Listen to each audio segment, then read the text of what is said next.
Hello Anil Kumar గారు, welcome to social post. Thank you. Yes.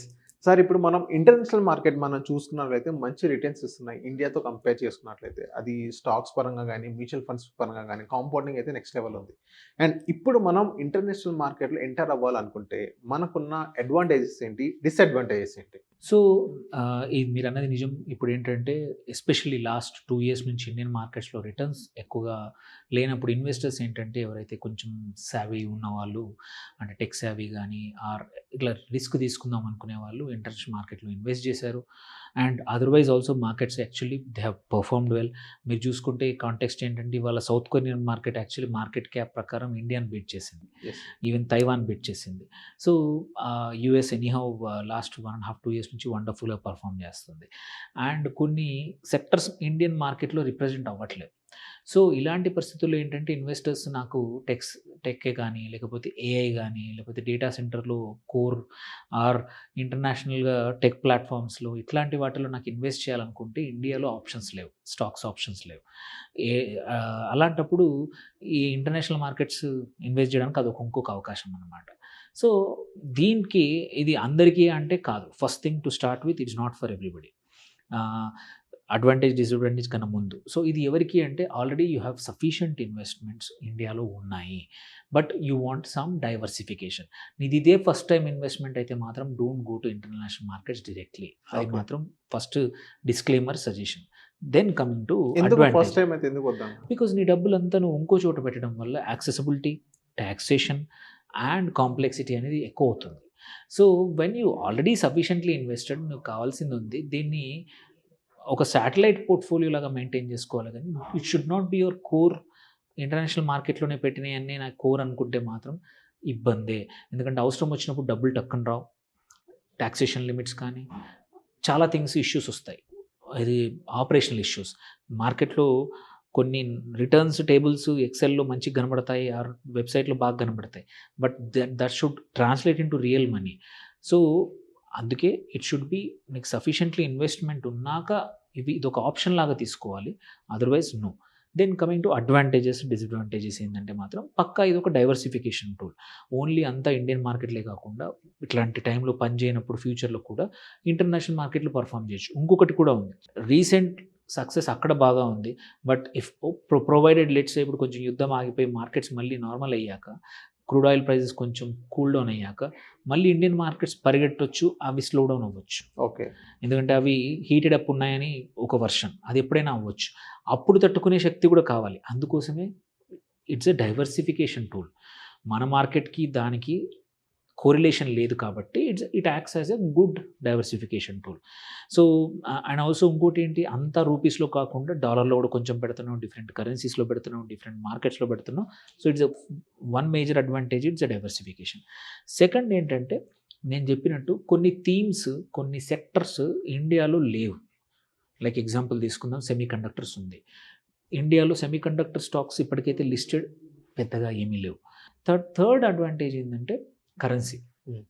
Rupee weakness మనం చూసాం last 1.5 ఇయర్‌లో 84, 85 నుంచి it has come down to 96, 97. అంటే ఆల్రెడీ 10-12% రూపీలోనే నీకు గెయిన్స్ వచ్చాయి if you had invested in ఎక్కడన్నా వేరే మార్కెట్‌లో చేసుంటే. అటు stocks gain plus rupee gain మనం తీసుకొచ్చినప్పుడు. సో, ఎవరికైతే ఇట్లా diversification in terms of currency కావాలి, రూపీ డిప్రిషియేట్ అవుతుందని ఇంకా నమ్మకం ఉంటే మాత్రం that's another advantage for investing in international market. And last important ఏంటంటే మార్కెట్స్ ఎక్స్టెండెడ్ పీరియడ్‌లో పనిచేయనప్పుడు రెసిలియంట్‌గా నీ పోర్ట్‌ఫోలియో ఒక స్టెబిలిటీ కోసం you can use it. So, ఇది major 3 advantages. Okay. Okay. Returns, rupee dip rupee depreciation, diversification అనేవి 3 మేజర్ థింగ్స్. దెన్ డిసడ్వాంటేజెస్‌కి వద్దాం. అన్నీ బాగా ఉన్నాయంటే నో.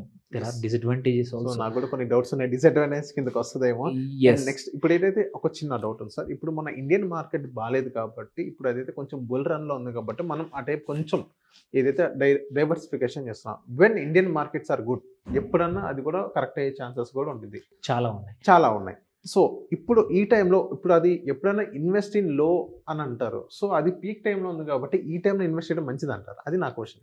అది ఆబ్వియస్లీ కాదు. కొన్ని ఎస్పెషల్లీ కొన్ని సెక్టార్‌లో ఓవర్ హీటెడ్ ఉన్నాయి అక్కడ. అట్లాంటి చోట ఇవాళ చేస్తే మాత్రం ఇబ్బంది రావచ్చు. అది ఐ హావ్ సీన్. అంటే ఇన్వెస్టర్లు ప్రాబ్లీ ఇప్పుడు చూస్తున్నారు. బట్ యాస్ అన్ అడ్వైజర్ నేను ఎన్ని సంవత్సరాల నుంచి ఎంతోమందికి అడ్వైస్ చేసినప్పుడు ఒక 3-4 ఇయర్స్ బ్యాక్ 18లో మార్కెట్స్‌లో రిటర్న్స్ బాగా ఉన్నాయని against my wishes few clients went to international markets. అట్లా మ్యూచువల్ ఫండ్స్ ద్వారా గానీ వీటి ద్వారా పెట్టారు. బట్ 19-20లో పడిపోయింది. 21-22లో ఎక్స్టెండెడ్ పీరియడ్ పడిపోయింది. మొన్న 23-24 ఆర్ 24 తర్వాతనే అక్కడ మళ్ళీ నీకు ర్యాలీ వచ్చింది. ఆ టైంలో ఆల్రెడీ వీ వర్ ర్యాలీయింగ్. సో మన ఇండియన్ మార్కెట్ అప్పుడు 40%, 50% రిటర్న్స్ ఇచ్చినప్పుడు అక్కడ వాళ్ళ పోర్ట్‌ఫోలియో పెట్టిన అమౌంట్ కన్నా సగంలోకి వెళ్ళిపోయింది. ఇంకొకటి ఇంపార్టెంట్ ఏంటంటే మనకన్నా హైలీ వోలటైల్ అక్కడ. నువ్వు 20, 30, 40% వితిన్ 15 రోజుల్లో కూడా పడిపోతాయి stocks. Which is not usually the case in Indian market generally. So అంత ఎక్కువగా will see but it's a period of time, over long period of time. So అది జరిగింది మీరు అన్నట్టు, ఆ రిస్క్ అయితే ఉంటుంది.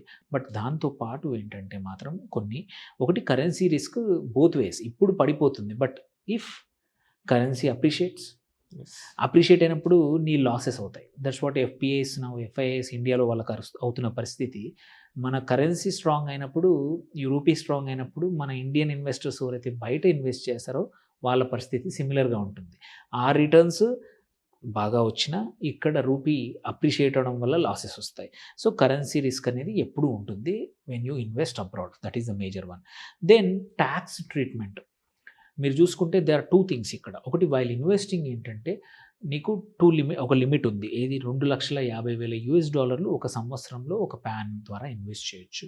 చేసేప్పుడు కూడా ఇంకొక ఇష్యూ ఏంటంటే 20% TCS tax collection at source అనేది గవర్నమెంట్ కట్ చేస్తుంది. బట్ ఇది మళ్ళీ మీరు ఫైలింగ్ అప్పుడు డబ్బులు రిటర్న్ తీసుకోవచ్చు. But it's a cash flow problem. మీరు ₹100 పెట్టాలంటే 80 వెళ్తాయి, ₹20 టీసీఎస్ అలాగా కట్ అయ్యి నెక్స్ట్ ఇయర్ ఫైలింగ్ అప్పుడు మీరు డబ్బులు తెచ్చుకుంటారు వాపస్. సో అంటే 80 ఇన్వెస్ట్ చేయగలుగుతారు. సో క్యాష్ ఫ్లో అనేది పక్కా ప్రాబ్లం వస్తుంది. అండ్ ఇంకొకటి ఏంటంటే third major issue cost. So costing నీకు అక్కడ కాస్టింగ్ ప్లస్ ఇక్కడ సపోజ్ ఇఫ్ యూఆర్ డైరెక్ట్లీ చేసినా కానీ బ్రోకరేజెస్, కరెన్సీ కన్వర్షన్ అండ్ అక్కడ బ్రోకరేజ్, ఇవన్నీ ఫీజులు మాత్రం పక్కా మన ఇండియన్ మార్కెట్లో ట్రేడ్ చేయడం కన్నా ఎక్కువ ఎక్స్పెన్సివ్ అవుతుంది.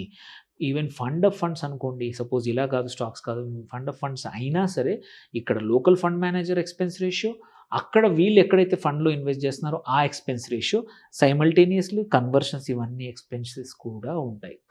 So cost of investment to transaction cost is higher than మన regular markets. Sometimes it might cut in to your losses or ప్రాఫిట్స్లోకి మార్జిన్స్ తగ్గిపోతాయి. సో అండ్ ఇంకొకటి ఏంటంటే యూజువల్లీ ఫారిన్ యాసెట్స్ మేనేజ్ చేయడం కుంబర్సం. ఎందుకంటే మనం ఆర్బీఐకి సంబంధించిన ఫేమాలాస్ అవన్నిటితో కూడా కంప్లైన్స్ ఉండాలి. టాక్సేషన్ కూడా నీకు మంచి కంప్లైంట్ ఎఫిషియంట్ సీఏ ఉండాలి. అక్కడ ట్యాక్సేషనా, ఇక్కడ ట్యాక్సేషనా, అవి వాపస్ తీసుకురావడము, నోటీసెస్ రాకుండా ఉండాలి అంటే. సో అందుకోసమే ఇది అందరికీ కాదు.